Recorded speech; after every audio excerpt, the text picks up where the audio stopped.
Live. Let's go with the countdown. 66 days. We made it, everybody. J-Dubs, Top Heavy, a.k.a. EO, Greg Martin. 66 days, fellas, till the kickoff. How about one of these? Let it rip.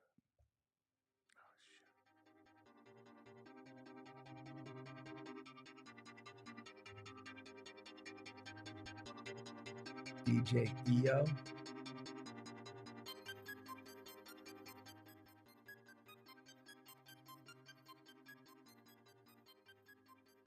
How about that, everybody? Welcome to Tuesday night on Wednesday. Thank God it's Tuesday. I'm Ken Marangolo. He's Tim Strachan. Oh, it's definitely Tuesday, right? It's 100% Tuesday. Yeah. No. Oh, we might even be celebrating. This is more like a Tuesday. It's a tailgate for next Tuesday. Well, if I haven't gone to sleep since I woke up Tuesday, it's still Tuesday. It's still Tuesday. Greg, EO, tell me, now that we can actually hear ourselves and we can hear the music, I think people can hear us over the music. I'll be interested to see if that's true because we're constantly in learning mode. He's Kevin Ricka. Yes, they say if you drink a fifth on the fourth, it's hard to go fourth on the fifth. Mm-hmm. But they didn't say anything about the aiding of an eighth. And now that it's all legal, I just wanted to wish you guys a happy 4th of July again. Yes. Happy 5th of July. Happy 5th of July. Yes. Happy Tuesday, Wednesday. Whew. We made it. We appreciate everybody giving us some time.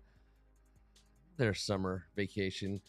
We're here to talk about a lot of things, actually. We have a fun show tonight, and more than anything else, we do. We always do. We didn't even talk about it, do we? Did you guys have a pre? I'm looking forward to it. I know I showed up late, but we have all kinds of stuff going on tonight. We have all kinds of Nice. stuff going on tonight. We have training camp on Clowns? the way. Clowns. I'm Wait. looking at 3 in that screen. Wah! See? We got to check her out, and I can hear some been 2 feedback weeks. here. It's been 2 weeks. I'm sorry. I was Yeah, that's true. Because we were out last week. Rusty. And you know what? That's where we're going to start. We had an awesome July 4th holiday, but I think the coolest thing about our show is that we're local. Even if you are in Wales, even if you are in Australia, even if you're in South America, Central America, which I'm here to tell you, we have the analytics to prove people in those places hang out with us on Tuesday nights. International. We are international, but we're international because we're local. And that's what makes us great. Because everybody, wherever anyone's coming from to watch us, they're looking for that genuine product. And so part of what makes us a genuine product is that we love our community, and part of what makes our community great are people like Joe Rada. And he was our friend, and he was somebody that we got to know a whole lot better once First Amendment Sports started. There's a picture on a wall of a Gonzaga game that we cut our teeth on. So the first of many for the rest of our lives, but to Joe and to the Gonzaga community for losing such a great one, a legend, and again, a community guy. He lived down the street. He was part of our church. He was part of our WCAC family. Every single person who ever met him, every single person who ever knew him, every single person who ever interacted with him in the Gonzaga community has a great story, a great interaction, a great experience with Joe Rada. What better legacy? We miss you, man. Yeah, to our friend. He gave us our first crack at this, man. Here's to you, family, your wife and daughter, sir. Yes, sir. Yes, sir. His funeral was about 2 hours long, and I would have stayed for a third, just because of all the incredible things that were said about a man who was a great example for all of us, and we'll miss him dearly. But we didn't feel like last week was the right time to have a show, and we appreciate you guys. That's right. Being a part of this community and understanding and saying your prayers for the Rada family. That's right. That's right. And it's that's the beauty of being a local presence, is that it's the high times, it's the low times. But they're all together times, and so that's why we love what we do. That's why the three of us have been doing this for 8 years now, and it's guys like that who are guys like us, and so we appreciate all you guys that are on the board tonight, hanging out with us. We know it's not our normally scheduled time, but you just got to get back into it. Got to keep the train rolling in terms of being here in the basement together and hanging out. It is the official Commanders show of both First Amendment Sports and Hogs Haven. we understand it's light on content in that regard, but not really.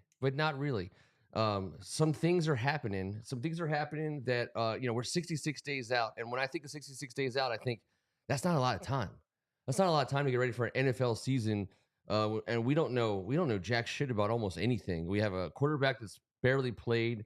We have a brand new offensive coordinator. We have no real owner to speak of at this point in time. We don't really know. We have an all-world generational athlete at defensive end who's on his make or break year all of a sudden. We have a cornerback who's weighs 100 and nothing. On the outside, he's over 180 now. He's over 180. Yeah, he's been getting some protein. Someone's been putting their elbow on the scale when he gets on there. So lots of question marks. And you would be a terrible artist. You just painted the worst picture. No, that you could possibly paint. But that's the beauty of our team. We're not the Chiefs. We're not the Eagles. We're not these teams that are loaded for bear that are coming back again and again and again. This is the time we got to figure out the answers to these questions. And we got 66 days. There's going to be a lot of action between now and 65 days from now. So I'm excited about that.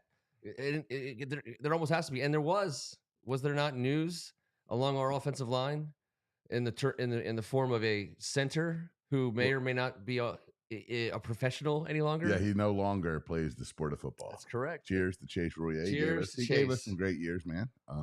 He was good. I mean, when I say he was good, he was serviceable. He was smart. And he wasn't. He's gonna go home now. Going home. He's no mas jugar football. When we were kind of already penciling him in as a cut or as what is it? The office space like not gonna work here. He's gonna be a casualty pretty much no matter what. Somehow, some way. But he just took his ball and went home. He was banged up. He was. I think they saw that. They were like, "Oh boy, he's poor Chase." And you know what? It shows us why it all shook out so easily. Yes, obviously, there was an easier decision for them than we thought it was. Is what I'm saying. So it is. It's the funny part about it, and there is some. This still cost us money, and everything costs you money anymore. But we're no different than what it would have cost us by exactly releasing it. Right. Yeah. It solidifies the lack of him being on the offensive line picture, because the funny thing is that because you get to this point in the season, and in every sport you have like the time of year when you hear the same lies. There's the draft time GM terribleness lies. There's the post game press conference lies. There's all the different kinds of lies. The brand of lies I'm speaking of are the June and July lies, when you have some guy like Chase Royer who shows up in shorts and a t-shirt and does some calisthenics, and everyone's like, "Whoa, he looks pretty good." Like I'm looking forward to seeing him this fall. I know multiple people in the area that put that exact sentence on Twitter. Of course they did. Oh, yeah, he's looking good out there. Oh man, he was in no pads, booty shorts, and a tankini. Like, what are we talking about? Yeah, he looks great. Oh, I know. He didn't do shit. He went out there. He might have a career year this year. I mean, and that's not even like the Homer fan speaking. That's like that is every single summer someone says that about someone on your team, and it's almost like you should hear it instead there's nothing else to talk about. No. They conjure this stuff up. We've kept that guy and started him plenty of times over the last 20 years. Especially who's on a contract like he's on. We've gone into this. You can talk yourselves into anything in this league. We blatantly went ahead and got Gates before anyone else could pounce on him in a center market that was, Gates got more money than I thought he was going to get. But when there's 8 teams that need one and 4 available veterans, that's what happens. And then getting Stromberg, we knew exactly what we had to do. And it's very interesting. This is all, Ricky Stromberg. Ricky. This is all the genesis of this new offense. I mean, there's going to be a zone and gap scheme with Bieniemy. I'm really thrilled. The one thing I've been thinking about, especially since we haven't gotten back together in the last few weeks, you hear about the rah Bieniemy and this, that, and the other, and the energy and I'm talking about X and O's. I think he's a brainy guy, and he's been doing it at the highest of levels. The difference between the version of the offense that we have with Scott Turner and Eric Bieniemy, the difference in what type of offensive lineman are we required to have in this zone/gap scheme. We're not just a zone or gap. We're a hybrid. We want to be able to do multiple things, and I think that's what he brings to the plate. I've been thinking a ton about it, and I think the one thing we've read a little bit about it, some of the guys in the press talking about it, speculating, but everyone in our division runs an RPO game against us. And Scott Turner, we had minimal RPOs. We had them in the offense, but they were what we are about to see. And what was starting to become crystal clear to me is Sam Howell, the point guard, the athlete. We understand he can scoot, and that's going to be a huge deal for getting him comfortable in this offense early, him being mobile. But we are going to, for those of you that we also talk RPO. Yep. Eric Bieniemy's going to find one guy in that defense, and he's going to give this one read. It could be pre-snap, post-snap, but we're focused on the inside linebacker trips right.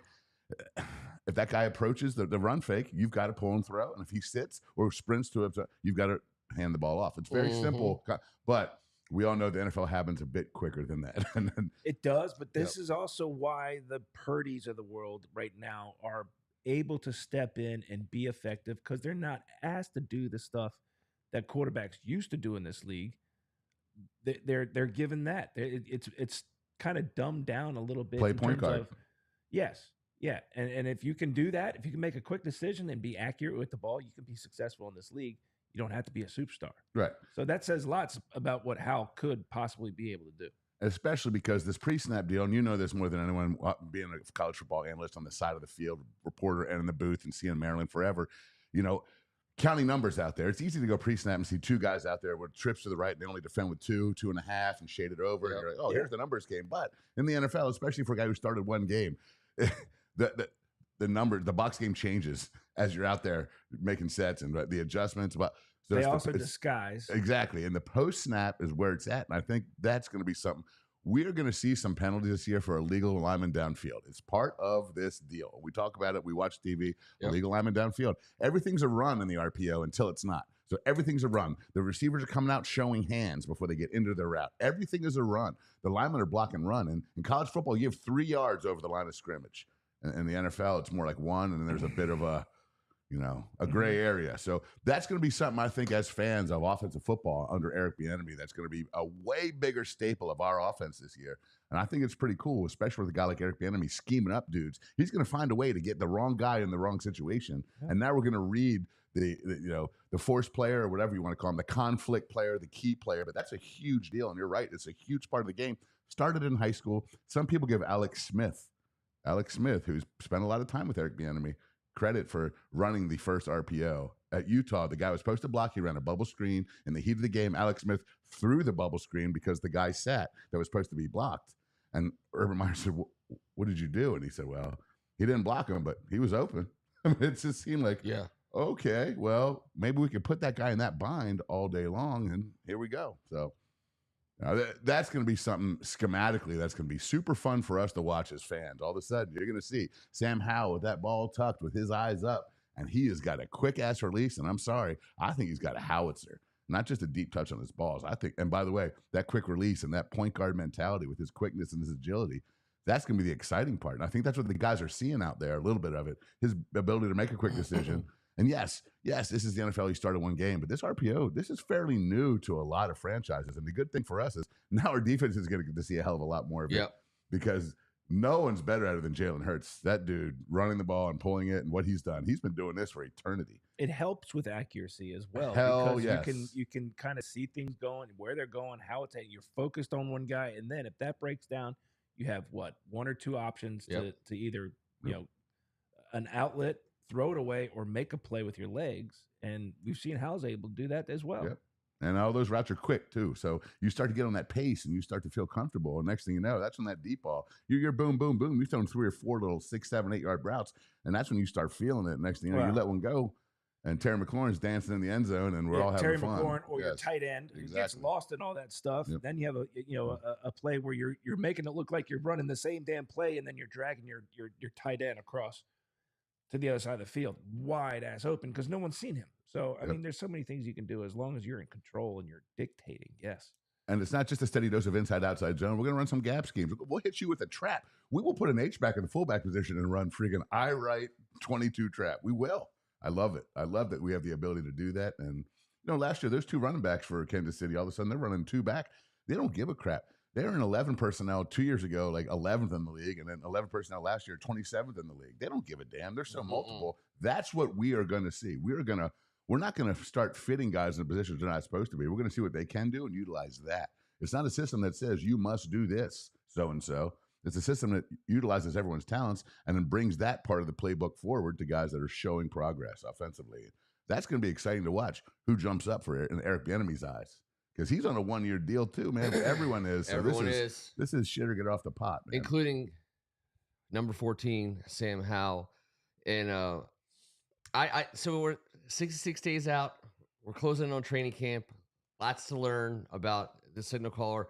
And I don't want to be the guy who's just telling you I'm not going to blow that smoke up your ass and saying, that Sam Howell, I mean, trust me, he's going to be the guy. I don't know. I don't want that smoke. No one knows that. No one knows it at all. No one does. No, but I don't think he's. I think he's good enough to be given the opportunity that we're clearly giving him. That's the first thing that matters the most. He got into a game and he did some cool things, and so he gets the opportunity to be the guy. I think that given that we don't know shit about how he's actually going to be as a starter in this league for more than 1 week, I think the cool thing about Sam Howell is it's such a fresh start for him with Eric Bieniemy and all these skill players that there's a lot of freedom for him. There's a lot of freedom for Sam Howell to be kind of rid of the kind of the stank of our offense. You had a piece of paper here a couple weeks ago that outlined the stank of our offense. I had wrote in bold letters, he be stanking. It was stanky. I mean, it's passing yards, touchdowns, efficiency, red zone, all of it. Our pass game be stanking. Bottom of the league. There's no that's to me, that's the thing. Like, if you want to argue about how good you think Sam Howell is going to be, more power to you. But the real thing is we're not turning the reins of a high-powered annual juggernaut offense to an unknown rookie. Everything's new, and that is a feather in Sam Howell's cap. That's a check in the pro column for him. He's not coming in here to take over from a retired Hall of Famer. He's not coming here from a free agent that got away. I mean, this is we're not even on we're not even on the first floor. You can only really go up. We're not even on the. That's what I'm saying. We're not even on like the lobby floor. We're like P3 or P4. We're down there. He's got a ways to go up. And as he gets to work out with these guys, everyone's learning it together. Everyone's learning it at the same time. Everyone's learning Eric Bieniemy at the same time, including Sam Howell, including Terry McLaurin, including everybody. So the cool part about Sam Howell is no. We're not trying to sit here and tell you like we have some inside thought that he's going to be, a Pro Bowl quarterback. He could be, but he also could very well not be. But I think he's done enough to earn the right to get the opportunity that he's being given, and it works for everyone. It works for everyone if he is competent out of the gate. And competent is a low bar in the league. But it's a little bit of a higher bar, for us here in Washington because, we feel like we deserve and we want and we need, everything revolves around that quarterback position. Well, someone's got to earn it, and it's not, you can't just. Say it right now, he earns our franchise spot as a quarterback. There you go. Just why not? Okay. I mean, we're rooting for that. We'll go back and we'll say, hey, we were the first ones to say it. We said it. Well, it's he's going to be just fine in terms of we're going to see what we got. Unfortunately, it's not hard to accomplish this goal to become the franchise quarterback of the Skins. It because we haven't really had one. And I think you're right. And the hard part with that hasn't been the talent. It's been this is the one thing I like about our guys is the leaders of this team, the way they speak about Sam Howell and how he's becoming a leader. He's not the type of guy that shows up. Apparently, he's like a guy that is quiet until it's time, which I appreciate. He doesn't want to be the loudest guy in the room because he's supposed to be. He's earning it the right way, and he's going about it. But he understands he has to step up and grab this by the bullhorns right now and be the leader. And I love his style. He has won that locker room over with his work habits. I don't know if he's quiet, but I think he's a dude that has a lot of confidence in himself. And I think other players see it and recognize that. And they appreciate that. So I thought I saw that in his game that he was playing. we overuse the term. They recognize the dogs recognize that he's got some dog in him. Respect it. This guy has got some dog to him, and that's what I can't wait to root for the $1 Million Man all year for. This guy he's a ferocious, tenacious competitor. He gives his all. This is going to be awesome. This is honestly, I think it's going to be rooting for a guy like Taylor Heineke with an arm transplant. Yeah, like I really and they got along great. They were big fans of each other's, and I understand why. That's a great way to put it.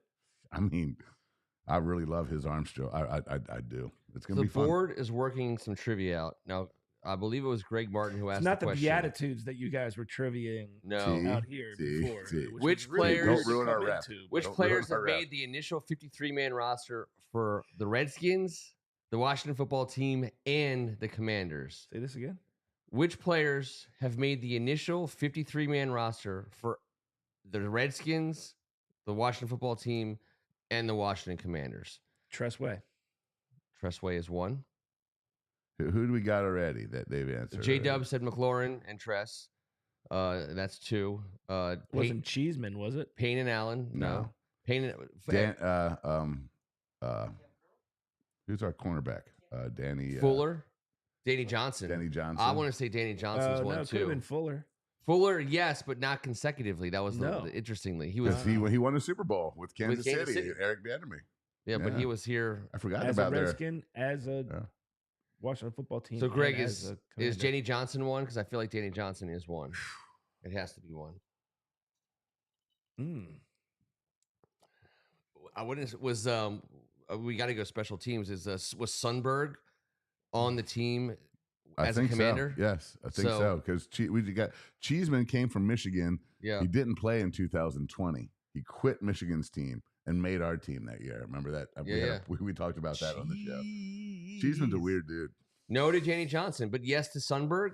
I want to see if Sundberg's on no to Danny Johnson. All right. So Redskins football team and Commanders. I love when the Chris Thompson. Did he play 1 year? CT25. Did he play 1 year for Rivera?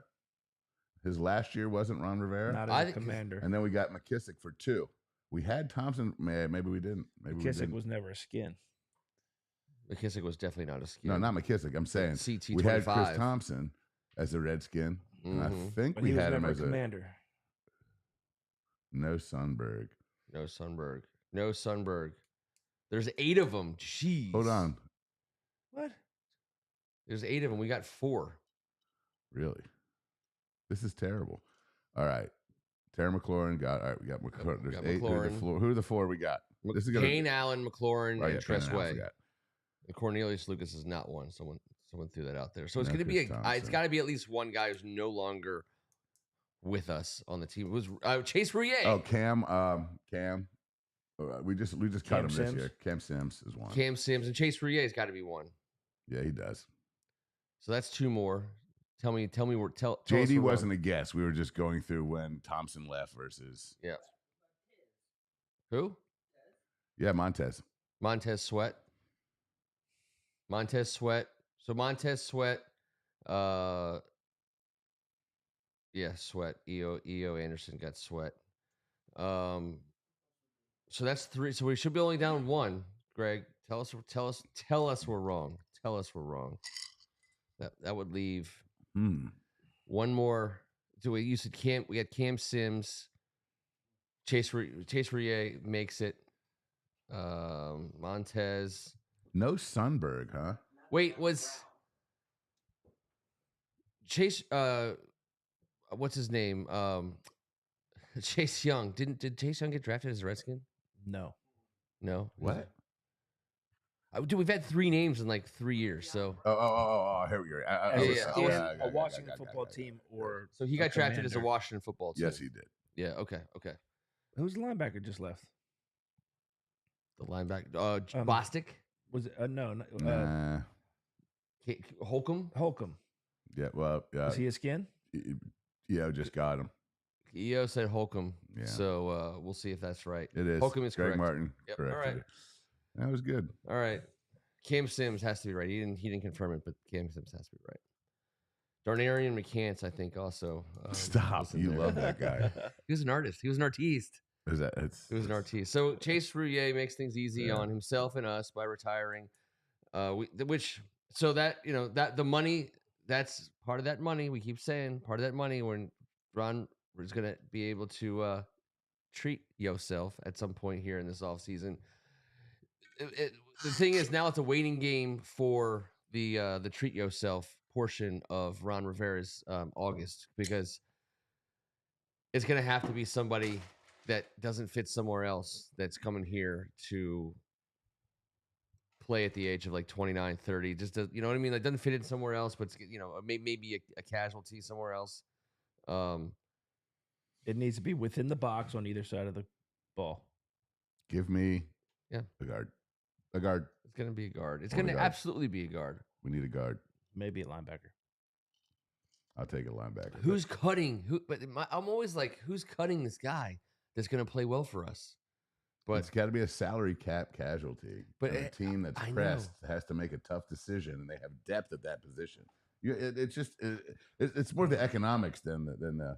Listen, how many? Andrew Norwell was a great player in Carolina. He had some up and downs here, but a type of guy like that for $5 to whatever million a year. Hope you find your dad. Yeah. Find your dad. Sorry, Norwell. I always think of a Norwell when he's. I know. I love you too, Norwell. All right. Well, I want to get to the bottom of what's going on some of these papers over here, Kev. Well, it was fun today to be reminded that we had a fun draft tonight about, I don't know when we're getting to it, but that's all it is. Booba Sis. And I was doing some I hope I'm pronouncing that right. He says Chase Young was drafted as a Redskin, but never played as a Redskin. He never played as a Redskin. Is that true? I in my we were already the Washington football team when he was drafted. Were we? I'm almost certain about that. I mean, it was like it was done in the offseason. I think these guys have done some research on it here. So, or we actually went into that draft without. Greg Martin says never played a game or made a Redskins. I think he was drafted in April, and we changed the name. Right. So that's obviously it was in the process of being changed. Yeah. He was. But, so the question was, you have to make the 53-man as he was a Washington football teamer. On that first roster. But in my mind's eye, I recall him being drafted as a Redskin. Asterisk. Who else did I not call out? Scotty A, I think, is in the house tonight. Let's go up. Yeah, Scotty A. He was looking forward to the Mary Jo White report, which I did tease at Hogs Haven and some other things. We don't have to talk about the Mary Jo White report until it comes out. Although I do believe at some point it will be some. Not until we see it. Good beach reading. Not until we see it. I don't believe it. You don't believe that's coming out? Not until we see it. I continue to just make the simple 1 or 2 line argument that the NFL has to have balls the size of Epcot Center to not put out that report after promising. They just destroy it, and then they can't produce it and go, oh, sorry. No, but that was what they did the last time. They already did that. The Beth Wilkinson report Who's already never punish them if they do that. It's a great question, T. It's a great question. It's their own organization. It's their own rules. They can do whatever the hell they want. They said. Am I the only one hyper-focused on Epcot only having one ball? That's Uniball. I can't even think straight. I don't even know what you guys are talking about. I'm so bothered by it. Gigantic Epcot Center size balls. Is there another Epcot Center that I've never heard of? Damn it. Yeah, Robert Cohen. In like good Japan. to see you, brother. Yeah, I don't know. I hope it comes out. I believe it will come out. I think he's right, but we got to believe it when we see it. But man, I don't know the way around this one. I don't feel like she wastes her time on this planet, so I do feel like she is going to do whatever the hell she can.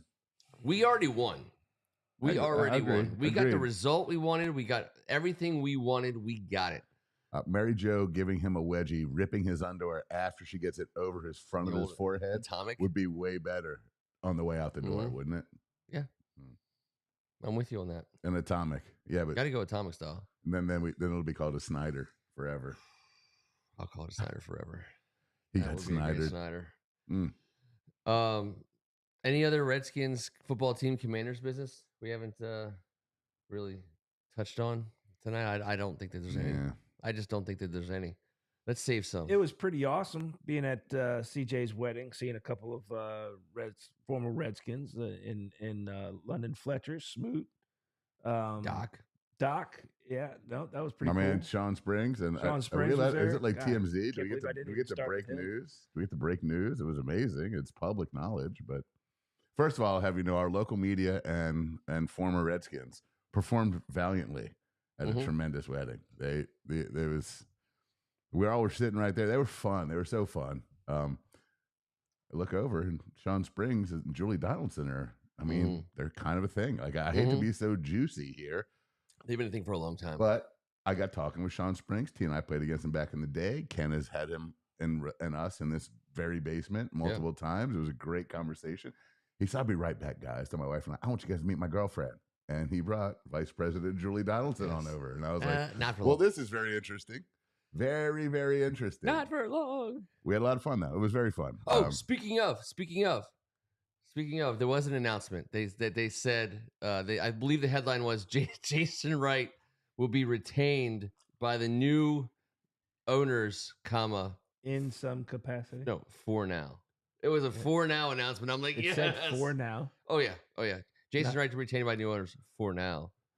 God, I mean, again, no offense. I like Julie. I've always she's super fun, and I've known her for a long time, and I don't wish any ill for her. But you know, everyone's got to go. Everyone's got to go. Everyone's got to go. Everyone's got to go. I mean, I'm just saying this.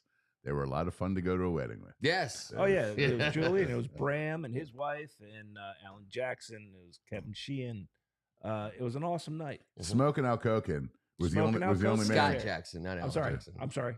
I was going to say. I had country in my. Yeah, I hear you. I understand. On the way here at the Jetty. JP Finley won the what's the award? JP Finley what's was the there. award? Drunkest man on the island. What do you call it? The guy who had the most fun. The Cootie Brown. JP Finley. Congratulations, Cootie Brown award winner. Brown, nice JP. Finley told me that he remembers now, and he's told the story on the radio that he wore a T-13 sticker on his Maplewood helmet. Yeah, man. Nice. He had a good time, man. Listen, Chris Johnson's our boy, and you know, God bless. Everyone has fun with Chris Johnson. Yep. So Cheers to Chris Johnson and Caitlin too. It was an awesome time. It was a lot of fun. It was a lot of fun. It was interesting. And I'll tell you one thing, Stevensville, Maryland is a gorgeous place. You're right over the Bay Bridge. First right you can make. I got to take that trip with T and Leslie, have a crusher and head to a fantastic wedding. It was a good-ass Maryland weekend. I mean, hell yeah. That's I was talking to Maurice. He was regaling us about the timeliness or lack thereof. They get into a car and it's like Doc jumps in and Matt. Doc jumps in the back. Doc was the officiant. Sorry, Doc was the officiant of the wedding. Celebrated Matt's like, it was hysterical. Doc, I'm not the Uber driver. I'm actually in the wedding, but we're gonna get us there. You know, we're gonna get there on time. Don't worry. And they weren't there on time. B. Mitch was there. We forgot to mention him. He is. Of course, he was. All right. Well, I'll tell you what. Since we're talking about awesome, fun guys that we like to watch and have enjoyed their career as professional athletes, here's what we're doing tonight: professional athletes with some personality. We said with some character. Yeah. We mean guys who did it the fun way. They had to be an athlete. Yes, professional athlete. They had to be a professional athlete. Couldn't be just a coach. I just want to make that. No coach, athlete. No, because coaches are characters. Yeah, but they're not athletes. All right. They could have been an athlete first, and then a coach. But we're talking about. All right. I'll explain who I was thinking of afterwards. I just wanted to make that clarification. Okay, that's all. All right, so I've prepared the board for us tonight. Let's see, as a recap, I think I got this still here. This was last week's or 2 weeks ago. There we are. Those were our summer cocktails. I think we drank almost all of those yesterday. Oh boy. All of them, included, but not the Martha. She made it. That's how she got into this week. She was just on this thing. But the I think there's 5 drinks on this picture that I drank yesterday. That's pretty good. That's pretty good. All right, so let's start with a blank page. Athletes with personality, and we'll flip back and forth between this. Now, I know there's people on the board that have been begging me to hire a graphics person. Just take it easy. Take it easy. We're learning. Balling on a budget. Yeah, come on. I mean, seriously. You know, we did hire somebody, and he's wearing a Duff T-shirt, and it's a dirty one, but This is a pretty decent hire. it's a pretty decent hire. All right, so here's how it's going to work. We are going to start, and we're just going to go from right to left, and we're going to circle it around. Okay, so T, Ken, then Kevin, and then we're going to come on back.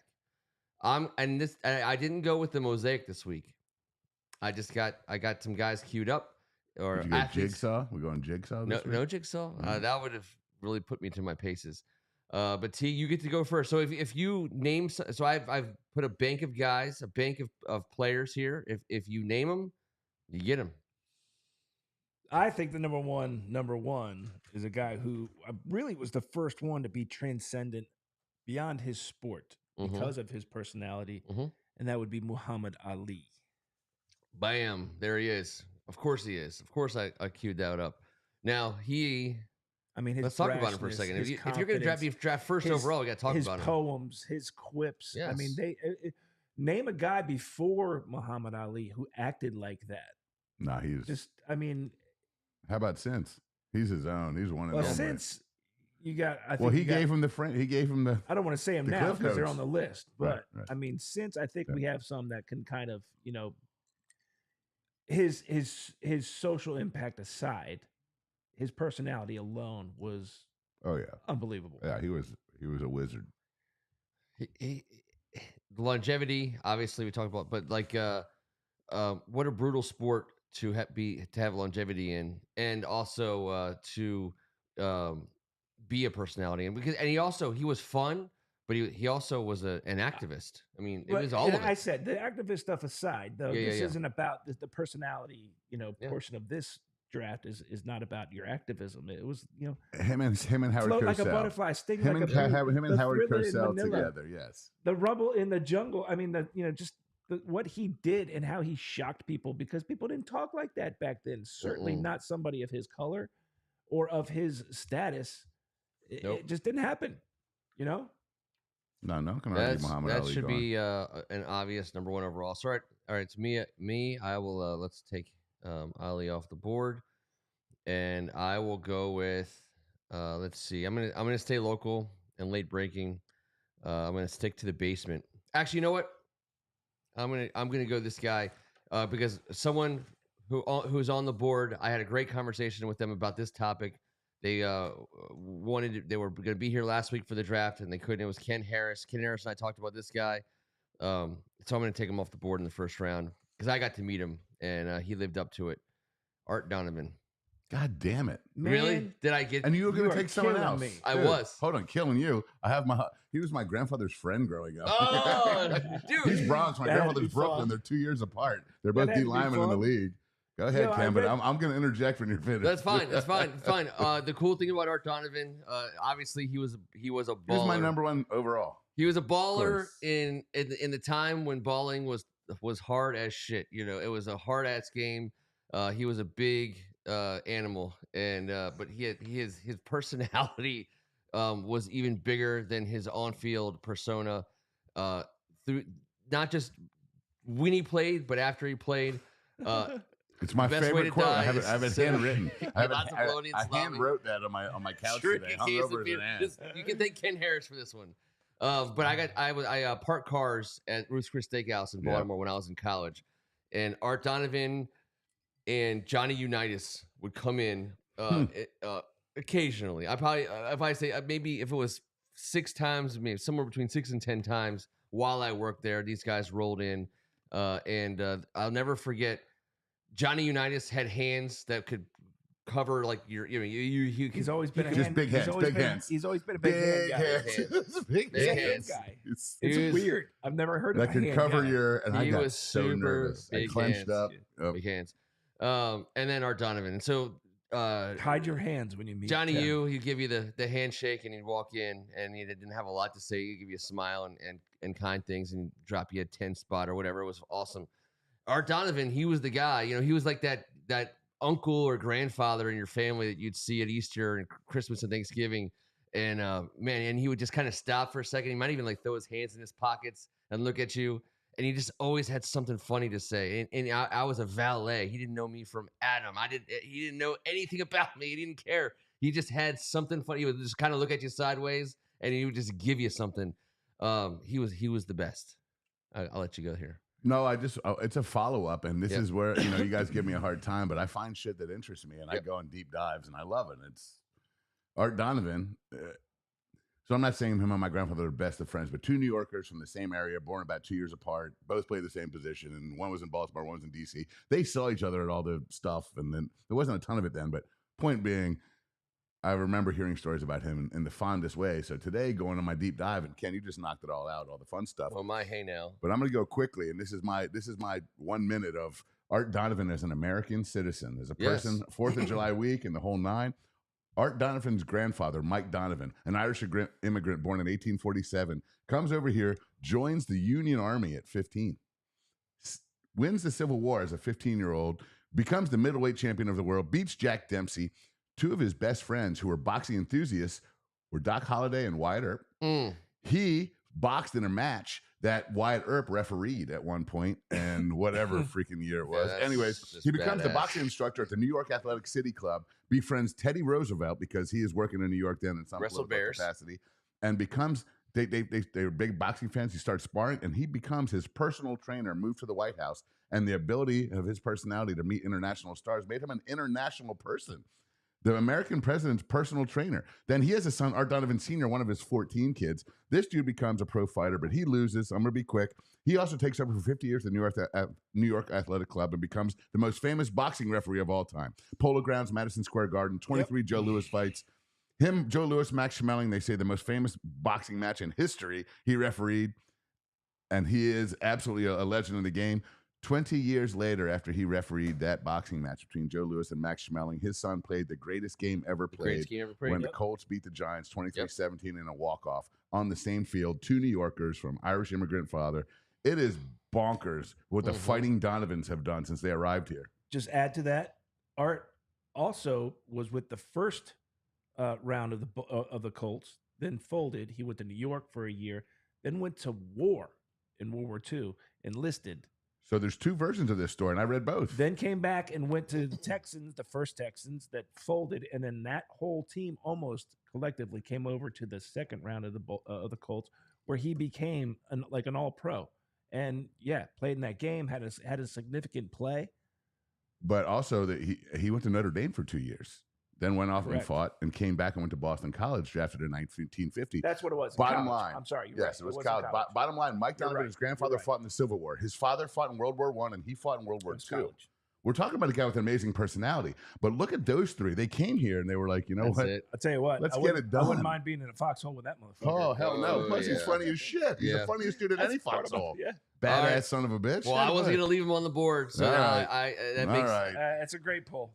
All right, so and he could certainly have been. By the way, oh my, hey now, we appreciate you. Hey, and for all you folks who are all watching tonight, if you see anything, if you hear anything you like, go ahead and hit the yellow thumbs up.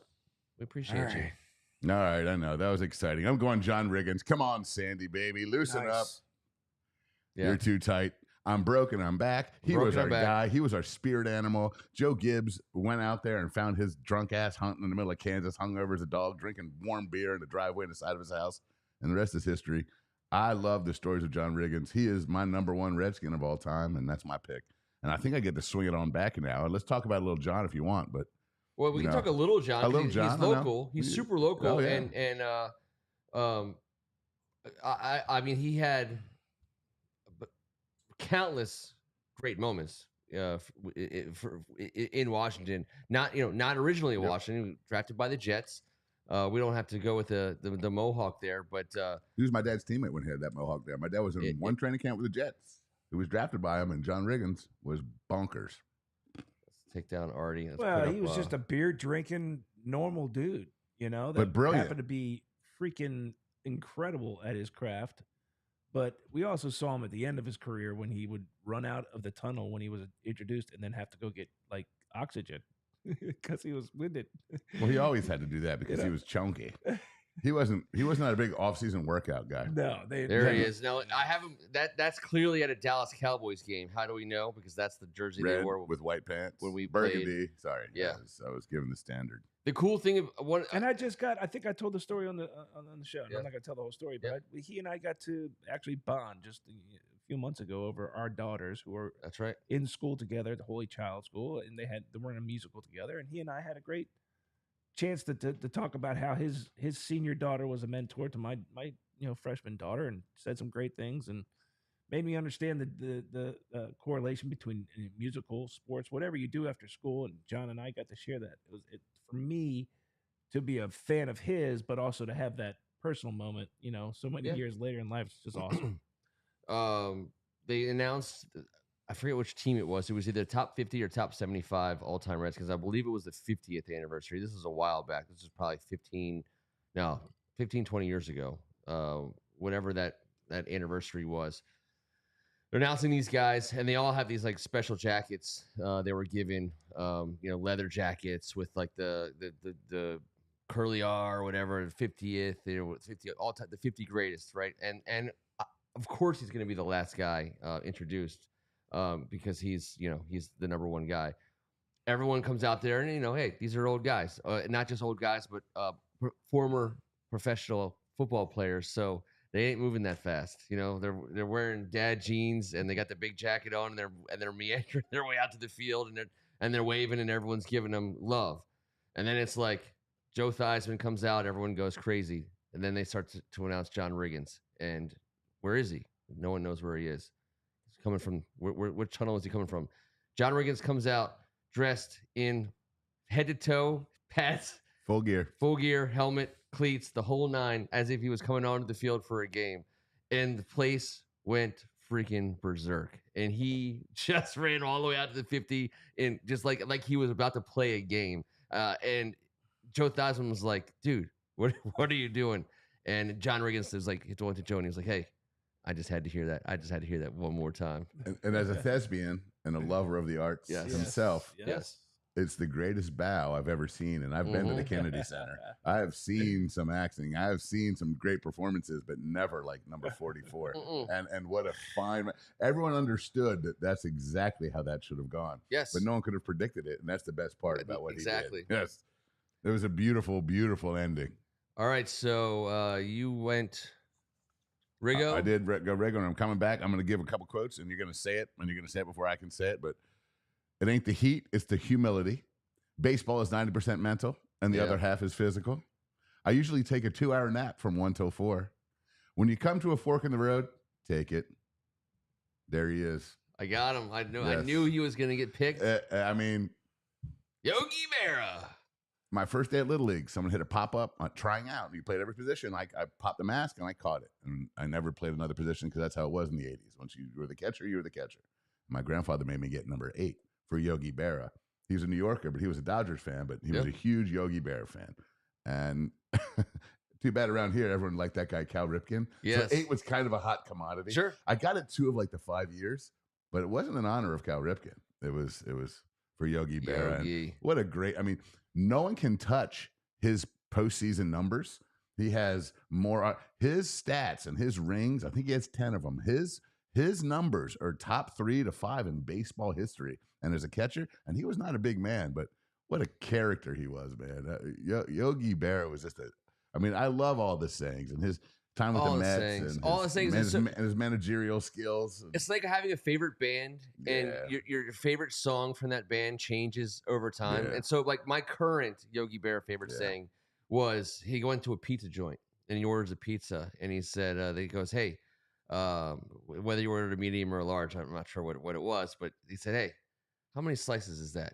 And the waiter's like, hey, that's 8 slices. He goes, I don't think I can eat 8 slices. Can you cut that into 6? And it's just perfect. It's perfect Yogi Berra. It's like, I don't think I can eat 8 slices. I love all the things. There's 100 of them. Yes. Yeah. It's endless. No one ever goes to that place anymore. It's too crowded. He has all of those. He's got those down pat, and I love that stuff, man. All right. So back to me. I am going to go back to keeping it fresh and local, and I'm going to go fresh and local with my guy, who it's our guy, but it's a guy who's near and dear to my heart, and his Fred Smoot. I love him. And he comes with all kinds of Fred Smootness, the good and the bad. But we got him. He's our guy.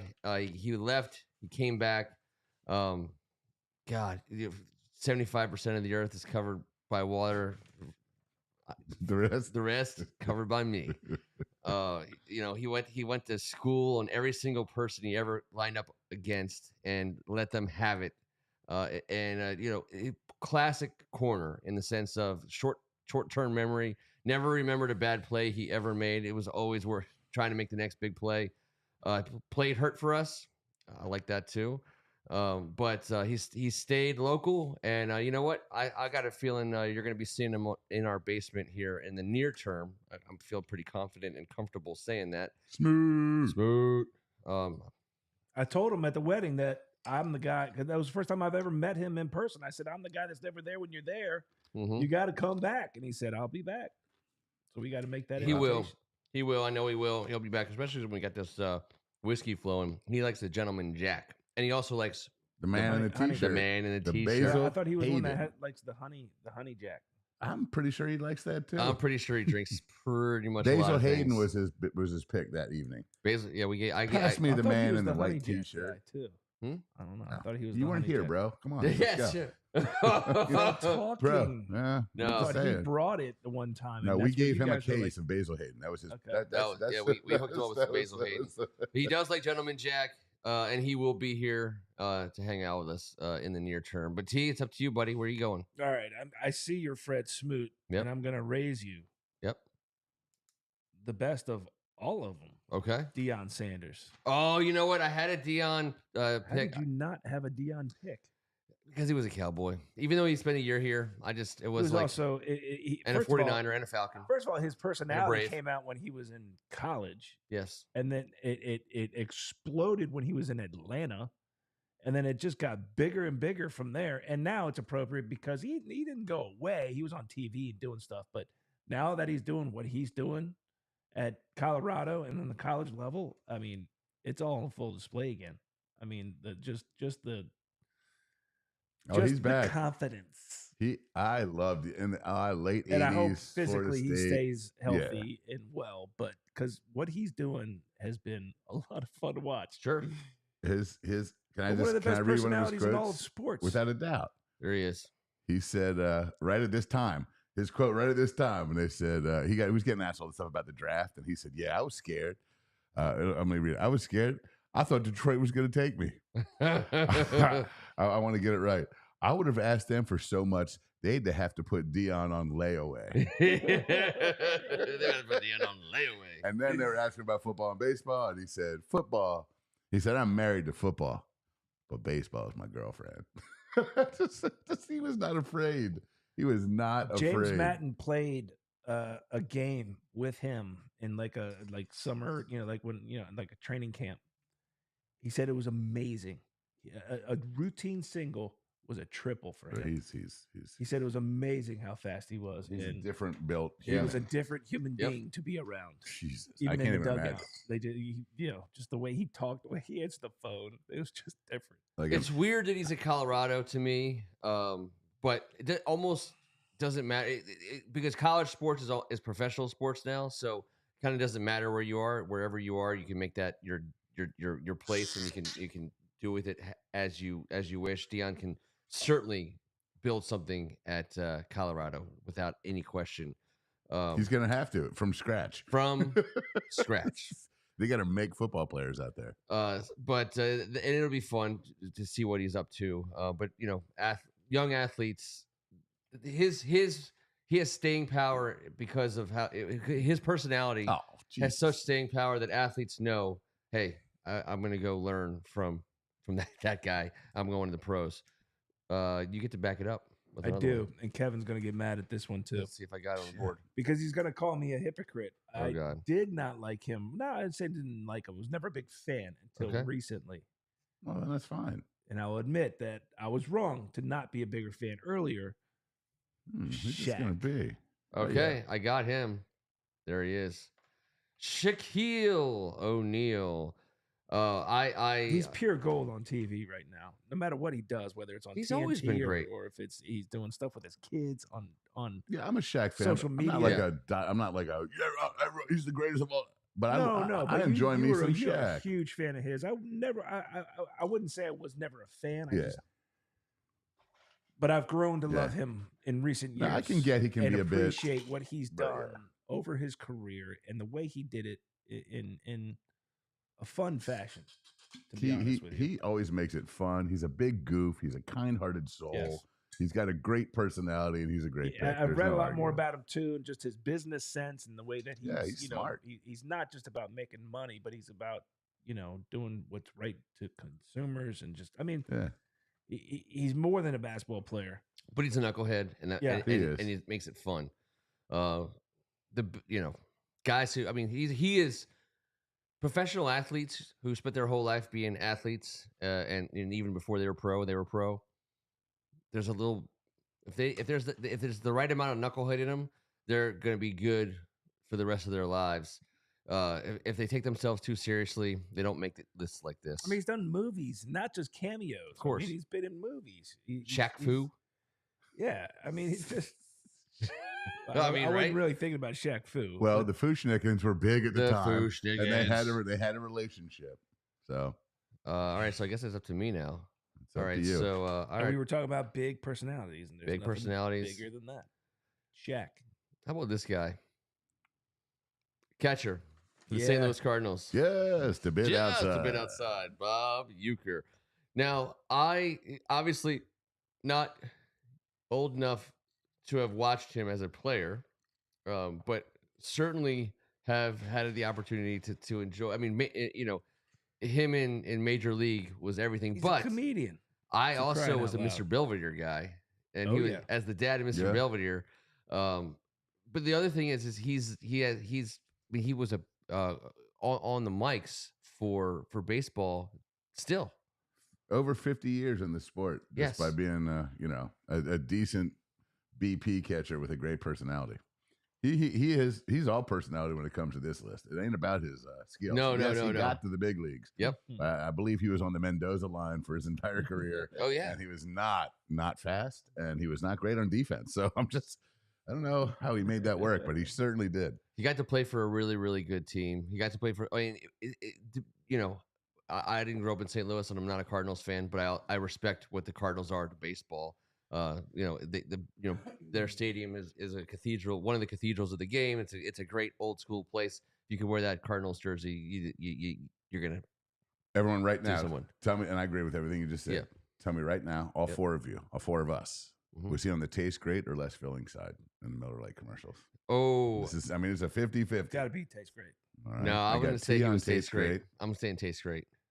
I got Kent. I'm going to go less filling just to balance the. It must be in the front row. It must be in the front row. Taste great or less filling? You barely had pubes when this commercial came out. Yeah, he went less. I think he was taste great. Oh, NES Tecmo, what's up, buddy? Good to see you tonight. All right, so now you get two here. This Uecker. I got two. Yeah, you get two. Let's take the Uecker off. Well, I'm going with Charles Barkley. I got him. Yeah, Sir Charles, man, just a huge fan. And what was your favorite version of him as a player? What team? Phoenix Suns. Yeah, me 93 finals up against Jordan. Absolutely. His chance. Kevin Johnson was a stud. Tom Chambers at the end of the deal. Dan Marley, Thunder Dan. Tom Chambers might not even been on that team. I don't know if Tom was on that team. He and Shaq are gold together. They are. They're great. How many times has he hosted Saturday Night Live? Charles Barkley? 5. No. You're incorrect. Okay. I'd say 3. The 5 Club is exclusive. The 3 Club is exclusive, but he's right in the middle. 4 times. Saturday Night Live. Yeah. He's great. He is. Wow. He's he's a voice. Yeah, I just enjoy the shit out of him. And along with that backup. Let's see if I got you here. You got Sir Charles though. I got Sir Charles. And I'm gonna go. Man, this was a tough one. But I'm going with my man. He entertained the crap out of me because he was so entertaining. He was awesome. Ricky Henderson. Nope. Yeah, I know you're not going to have him. But anyone that stands He was a character for just being. Yes, an kind ass. of a dick. Yes, a total ass. But the Olerud story, everyone knows. He walks up to Olerud in Seattle, and he's like, "Why do you wear that silly helmet?" And he was like, I had an aneurysm when I was 9, and it's very dangerous for me to get by." But he said, "That's crazy, man. I played with a dude in Toronto that had the same thing." He said, "Yes, Ricky, that was me. I'm John Olerud. John Olerud. That was also your teammate in Toronto." So that's one of my favorite stories. His first $1 million check he put on the wall, and the asshole always had to call him. He framed it. "Can you please? We'll give you like a fake one. You have to cash it. Our accounting is way off. It's tax time." He was like, "Oh, my bad." I am the greatest. And instead of all time. Well, no, and he did that, but 15 minutes, all his teammates will confirm this. For 15 minutes before every game, he stood butterball naked in front of the mirror and said, "Ricky is the greatest. Ricky is the great." He called himself Ricky. He responded to himself as Ricky. And then the last one I got, as he's on the bus in Seattle, they were like, "You can sit anywhere. Like, you get first pick because of tenure." And he said, 10 years? Ricky's been playing about 16 or 17. His stories make me so happy. So I went Ricky. All right. I wish I had Ricky for you. I don't have Ricky for you. No, it's fair. I didn't think you were, but I have Ricky for me. He's on my list, but he's way down. Well, that entertained the shit out of me, and I love chuckling about Ricky. I'm going John McEnroe. He's on there. Yeah. Johnny Mac, are you serious? And you know what? I was watching Wimbledon today, and he's calling it with his brother Patrick, which is so cool. I mean, Patrick McEnroe obviously he had a cup of coffee at the pro level, but the two brothers can be on the mics, and John McEnroe, he's still doing a professional calling job, but he's also doing kind of what we do when he's on the mics. He is. He's just totally he's sticked out. Oh yes, he's talking about whatever comes into his John McEnroe mind at any given moment, and I love it. I think it's great. There was an awesome, I don't know if it was HBO or Showtime or whatever it was in the last 6 or 7 months. If you haven't seen it, it's a John McEnroe biopic on one of those channels. It's super cool, and it follows him around, probably at this level, and that's it all the way through. Freaking haircut for the ages. Oh yeah, and he was a total dick. And I mean, no. When we say personality, I mean he was beloved because of how much he put into it. But for a while, he was a total dick until he realized, like, I can't live like this. But I mean, he was at Studio 54. He was chilling. He's New York. He was a maniac. He was New York. I don't know if he was a dick. He was a maniac. On the court. He was an absolute maniac, and he had self-depreciation, though, I think. Yeah, but not in the face of competition. He was a competitive off dick. The court. Yes. He could be, self-depreciating. Yeah, no, he's self-deprecating. Self-deprecating. And in some respects, even a little humble. Yes. No. Off the court or he away got from it. the court.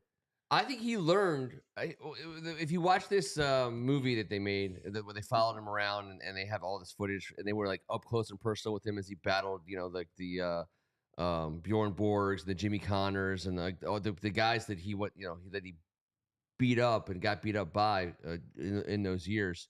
You could tell like he was learning.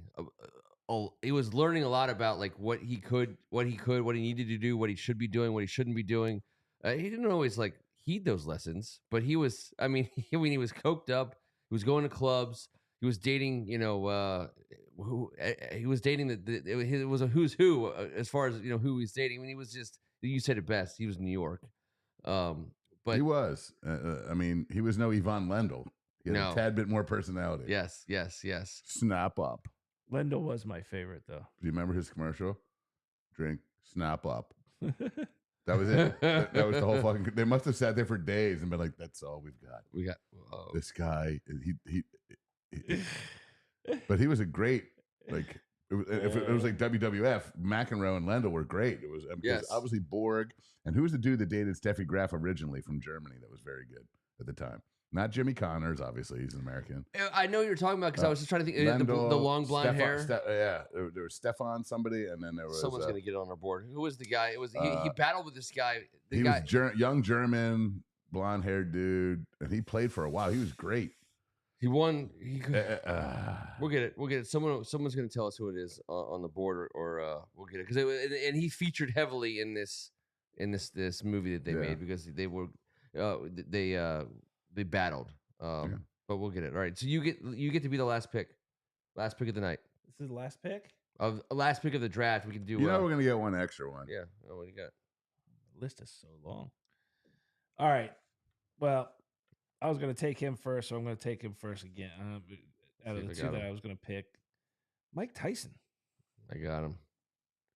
Where is he? And for good and for bad. There he is. I mean, it is. It's tough because we can't celebrate some of the shit he did. Exactly. It'd be unconscious. His lows, but he's made it back in twofold, threefold, tenfold. He was a dynamic athlete. He was a polarizing. No, it's not Bjorn Borg. We already said Bjorn Borg. He was sick. Not Borg. I mean, he obviously needed help. Yeah. And has somehow either gotten that help or figured it out. But his personality when he was at the height of what he was doing was both entertaining and frightening. Oh yeah, man. Of course. It's the only time I can remember my brother and I would on a VHS tape his fights. Oh yeah. Just so we could watch them over and over and over, or not miss something because it was going to be over in 23 seconds. I think I called you in high school about a block and a half from my house. He got in a traffic dispute, got out, and square punched a man in the balls in Gaithersburg. Google it. Mid-County Highway. Was that the first transgender? I mean, I'm thinking like in the history of balls, that is the worst punch any ball has ever taken. Was would the be first my guess. Transgender surgery ever. Well, then Dr. Mike Tyson, paging Dr. Mike Tyson. Can you scramble these eggs, please, Doctor? How would you like to be known as the guy that got punched? I'm sure that guy nuts. That guy probably got $275,000, but it's still not worth it. It was in Gaithersburg, Maryland, and he dick punched the man on the streets. Someone's got to get this. I can't believe we're not getting it. He dated Steffi Graf before Andre Agassi. It's the name. He was a German man. He was young. He was a young prodigy. And he had blonde hair. And he was blonde. He had a butt cut, a feathered butt cut in the mid. What are you talking about? There was like 5 guys at that time that were dominating men's tennis, and it was an awesome era of men's tennis. And Bjorn Borg, John McEnroe, Jimmy Connors, and we went through Yvonne Lendl, and there was one German guy that dated Steffi Graf that was a young prodigy that we can't think of. It was Mike Tyson. Oh gosh, was it Bjorg? No, Bjorg was. Damn it! Are you sure it was like Swedish or something? He could have been. I thought he was German though because he was dating Steffi Graf. It wasn't Boris Becker. No. Let's go Swedish. Swedish tennis. Yeah. Well, anyways, wait, who's up?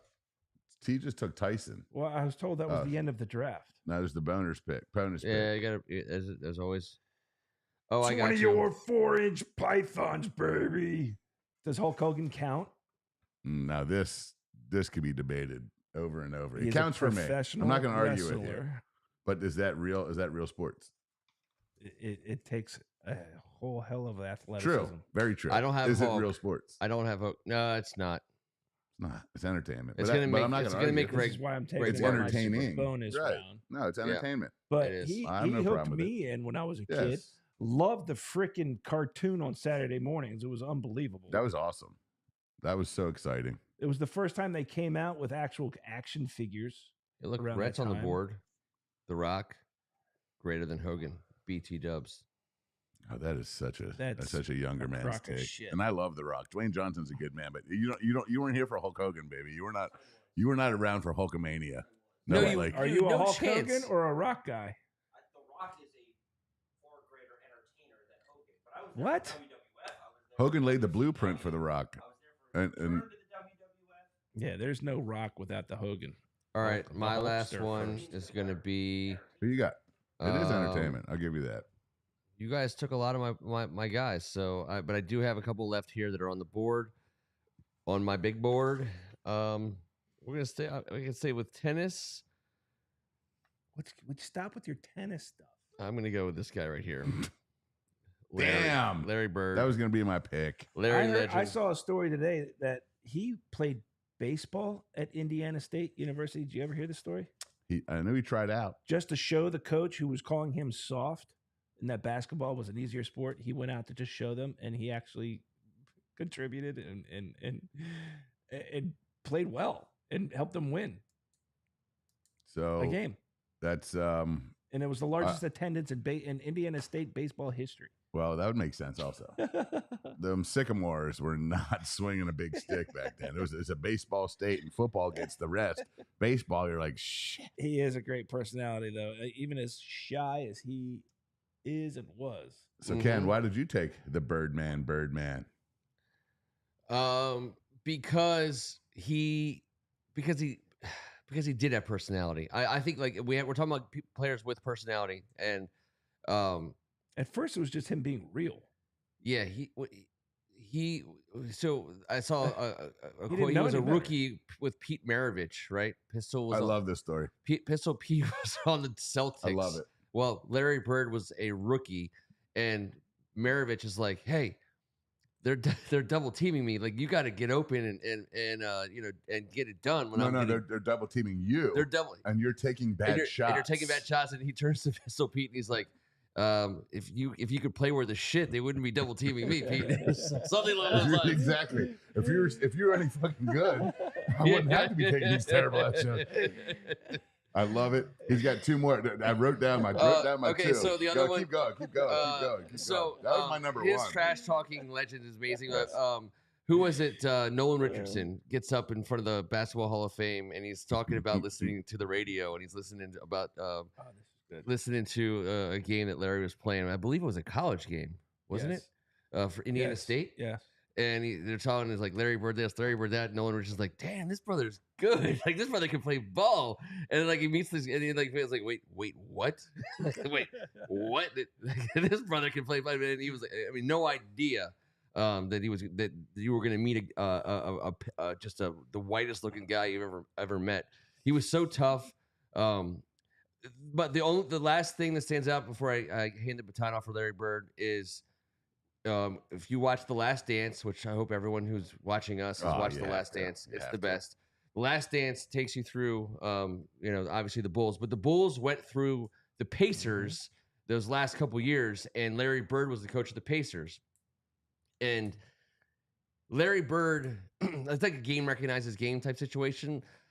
When Reggie Miller hits the shot to go ahead in not the decisive game, but a game that they had to win, and leaves like a second on the clock in Indiana, all the players are going crazy. The entire stadium's going crazy, but the camera stays on Larry Bird, and he never ever once breaks expression, and he's just looking there, and everyone, and in retrospect, everyone talks about that, like Larry Bird. Like the way only a person like Larry Bird would know, someone like him still gets a chance to shoot again. And Larry Bird knows if you leave a second on the clock and he can still touch the ball, that he still has a chance to win. Yep. And he knew that that's what they were giving Michael Jordan. And then Michael Jordan rimmed that shot out. They still won the series, obviously, but he rimmed that shot out. And the game almost went. It was almost disastrous for the Pacers. Amongst all of his greatest qualities, he was always so locked in, and he always knew every single possible thing that could happen on a basketball floor. He knew exactly who Michael Jordan was, just like everyone knew exactly who Larry Bird was. Oh, and I love it. And I 20 seconds. I dude, love it. Take 100. I wanted to pick him first, second. He was in my mix the whole time, but the Craig Hodges. So he wins the 3-point contest, and he walks in, and he's like, all right, who wants to finish second? So he wins it 3 years in a row, and he gets out. Craig Hodges from the Bulls wins it in year 4. And the reporter says to Craig Hodges, so do you feel like this is like an empty victory? Larry Bird has been the king of this, and he didn't participate this year. And he says, yeah, well, Larry Bird knows where to find me. Reporter goes to Larry Bird at All-Star Weekend and goes, blah, blah, blah, says the same story I just told. And Larry Bird goes, oh, I know exactly where to find him. On the very end of the Bulls bench. So that stood out, and that was 3-point stuff. But big play, you know how the Christmas game kind of kickstarts the NBA season a little bit. We're football guys. For me, December 25th is when basketball is like, okay, football is over. It's basketball time. Maybe that day a little bit, that week at least. Anyways, he goes out there, and Chuck Person, the rifleman from Indiana, tells the local media he's going bird hunting. The rifleman tells the local media he's going bird hunting on Christmas afternoon. Larry Bird walks out on the court, and his teammates are like, blah, blah, blah. gets the ball from deep right in front of the Pacers bench, releases the ball, turns around and says to the bench, release before he saw it go in or go out, turns around to the bench and says, Merry fucking Christmas. Splash. And everyone on the team tells the story. Two guys were like, we couldn't help it, man. We had to high five. We're like, so they got dudes on the other team at the beginning of the that dude, if that doesn't transcend it's so come on. I loved it. Ken, so I got is it me? Am I up for the you get the last pick of the draft. All right, my last pick of the draft. Your boner pick. My boner pick, Southeast Jerome, Dolomite Jenkins, Kid Bro Sweets, Coach Janky Spanky, Dollar Bill, one shot of Hennessy before the start of every game because in his quote words, I never took them shots at Toradol. You name that one? That is oh gosh, it's not one of the five I just said. I know it's not. It's choo choo. Damn it, choo choo. I had a 2-syllable thing in my head. It was between him and Larry for me. Clinton's a great pick. I mean, when his first quote when we got him, when he came to Daniel Snyder's sitting there with a big shit-eating grin and blah blah, and he just said, he grabbed the microphone, looked directly into the camera, and said, "I am very honored to be the newest addition to the Joe Gibbs racing team." And I about fell off the couch. And then his first touch was a house call. And I was like, 64 yards. He's 2 for 2. That was the start of the greatest moment of that era. And then it never happened again. And to be fair, he was the king of the 2-yard run, and 37 guys from the other team would smash into him. And he was an incredible blocker and an incredible blocker downfield. He was a beast. But that was the height. I love that one. Was it was like, but it never had. It just never repeated itself. Choo Choo was based on Show Enough character, I believe. Show Enough. Sheriff gonna get you. Sheriff gonna get you. Southeast Jerome became. Then there's the Southeast Romy Rome.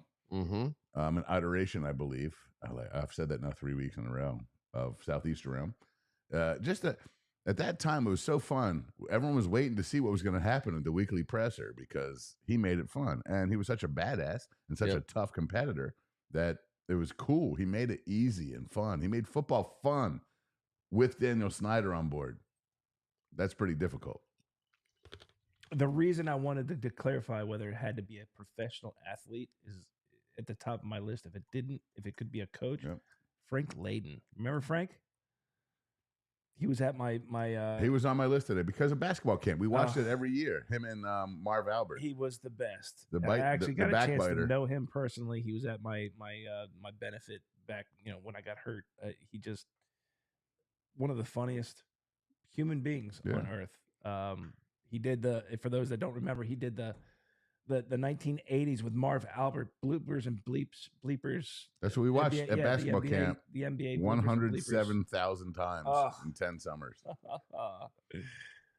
Frank Layden, he was one of the best. We left a couple guys. We left a couple guys out. By the way, I don't know if anyone on the board was Vitas Gerulaitis is the guy who I was thinking of, the tennis player. Okay.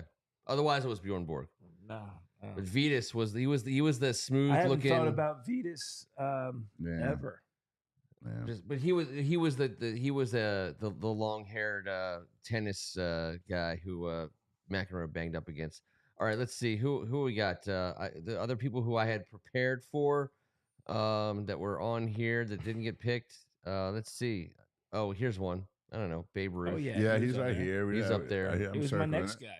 He's up there, and then the other guy I have that was the only other person I had, Andre. I was an Agassi guy. Does John Madden count? Image is everything. Image is everything. John Madden, I couldn't believe he wasn't. Because he's a coach, so I didn't have him. But he played professionally. Did he? But that was not what he was known for. He was a bad lineman like Andy Reid, and they became great coaches. I think that's kind of a thing. I think it's pretty cool too. Dennis Rodman. But I didn't like him so much. He was like a distraction. I didn't dislike him either. EO just like EO threw that out there. Yeah, no. I loved him when he was with Piston and then the Bulls. Yeah, but the character meaning because I like of the way you. He played like Artie Donovan, right? But but you leave the team. Flake. If you leave the team and go to Vegas for 3 days and black out, I'm sorry, that's not likable. I know, but I don't like at that point. I'm like, all right, you're entertaining to someone else. I'm bothered by that. Peyton Manning's an awesome pick. He's written here. How about Broadway Joe? He tried to French shoot Colbert. He predicted a Super Bowl. He won a goddamn white fucking fur coat, and he was the dude. Here's what Joe, my favorite Joe Namath quote. I don't know if I prefer AstroTurf to grass. I never smoked AstroTurf. I mean, I'm just saying. Let's do this. He was. Terry and by the way, I believe he was lying. I believe he did try to smoke AstroTurf. That shit is not good. Terry Bradshaw, you didn't have him pulled up? Nah, Scotty he's funny though. With Don Meridian. Don Meredith. Don Meredith. That's what he meant. The Gronk. Randy Marshawn Lynch. Marshawn Lynch is on my list here. Floyd Mayweather. I even had Meadowlark Lemon. Meadowlark Lemon. I had Mark Fidrich written down. The bird. Apparently, well, he did some drugs and did some pitching. But let's see. I just want to make sure I didn't get everyone. Shaq, Uke, Tyson, Babe, Barkley, Riggo, McEnroe, Yogi, Fred, Clinton, Artie, Larry. I guess the only one. Chad Ochocinco. Yeah, he was entertaining, but it was like in like a diva word. How about this guy that said before Ole Miss and Florida played the week before, there was a fire at the library at Ole Miss, and he's getting interviewed. And Coach Spurrier, the old ball coach, and I know this is previous to his Redskins tenure, he said it was quite the tragedy at Ole Miss with that library fire. And the damn shame of it all was 11 of those coloring books had not been drawn in.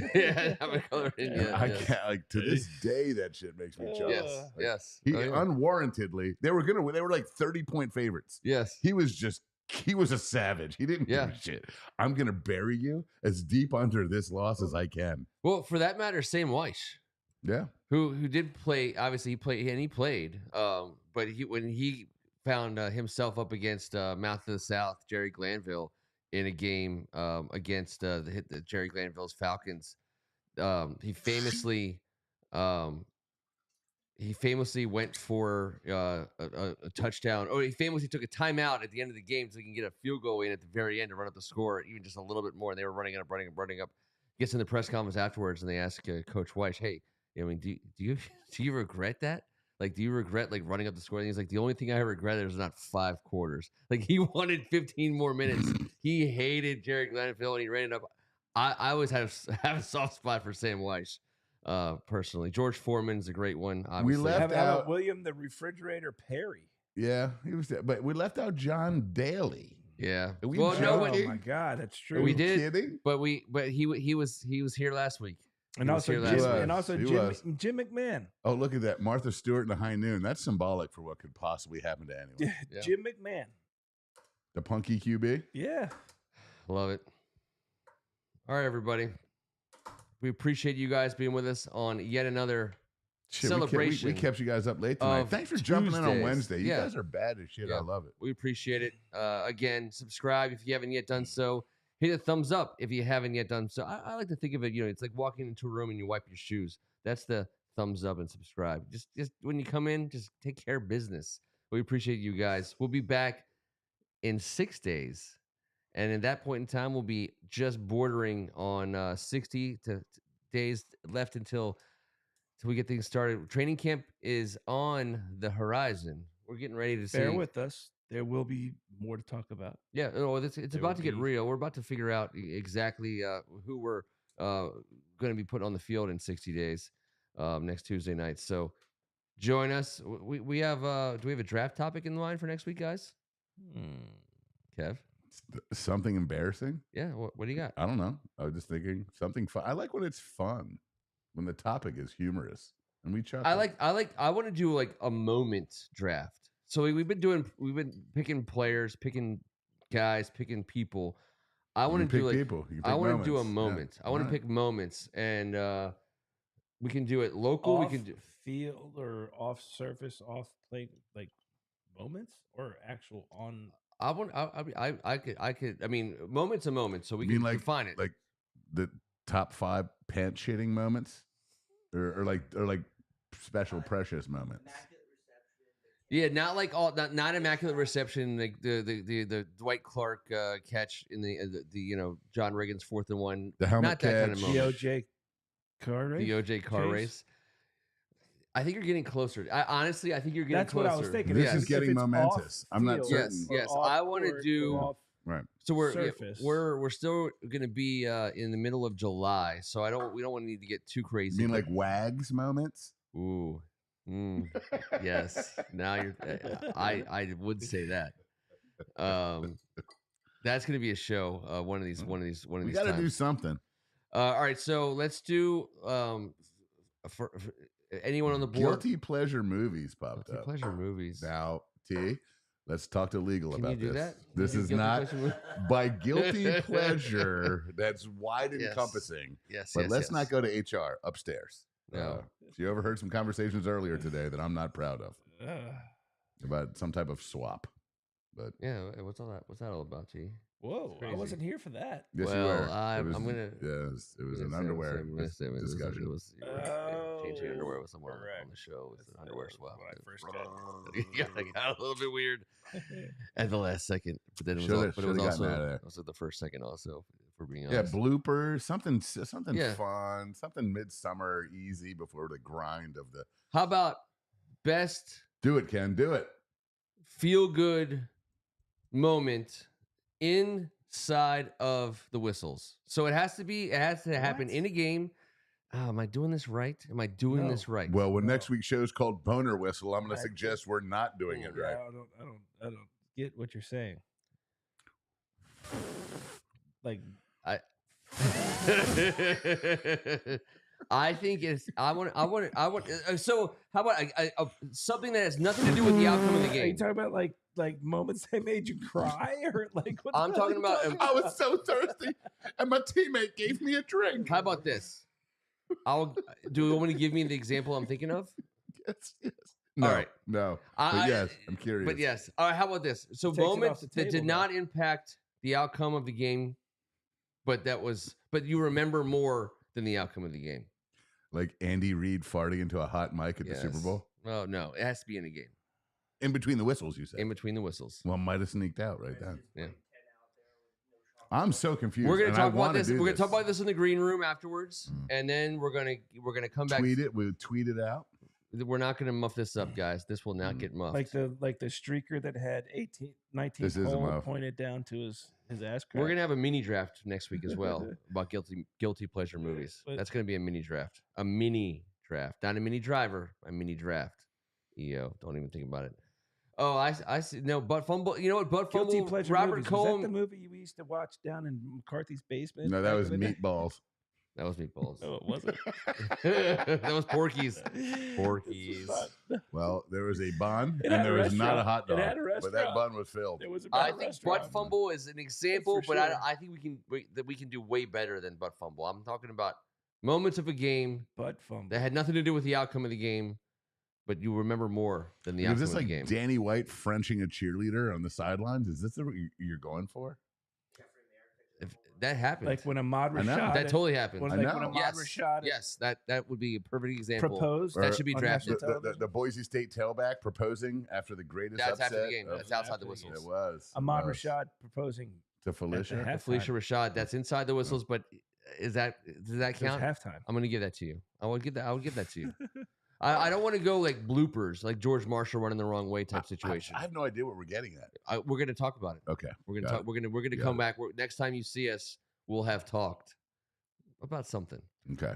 That's fair. We appreciate you guys. He's Tim Strachan. I can't wait. Let's do this. I can't wait till next week. I like that. You're like a kid again. I wanna get That's outta here. Amazing. He's Kevin Riga. Guys, thanks for joining us on a Wednesday. Missed you guys last week. On Happy behalf 4th. Have some fun this summer. Of these Happy guys 4th. and Rhett, I'm Ken Marangolo on behalf of First Amendment Sports. Thank you so much. Happy 4th of July. We'll see you in 6 days. We're still live. Happy birthday, America. Hey, well, I'm just going to push a button here.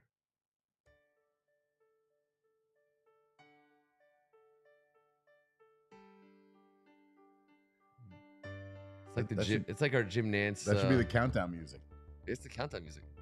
It has a bit of a Masters It does. feel. I feel like But like John a mo- Tesh. Is John Tesh in It'd the be building? like if Masters was in Happy Gilmore. John Tesh is here. He's here. John I Tesh feel is him. right I now can feel his soul. tickling the ivories in this very basement. And he's tickling a lot of things besides ivories, but mostly the ivories. This one's called, by the way, Shitty Drive. By Shitty Drive. Did he come E.O. up with this on Anderson. the road? E.O. Dude, this is E.O. We're not going to get copyright infringed on this joint. Mm-hmm. People are just waiting for us to say the wrong thing. When we choreograph a dance routine to one of EO's jams, that's when we're really going to take it to the next level. I'm guessing that right now the music is far ahead of the dancing, but we can work on it. We can work on our end. We got this. And Rhett just casually just slides by doing. It's sad that I'm the best dancer of the group. That's just maybe true. No, so far you're 1 for 1. Is that the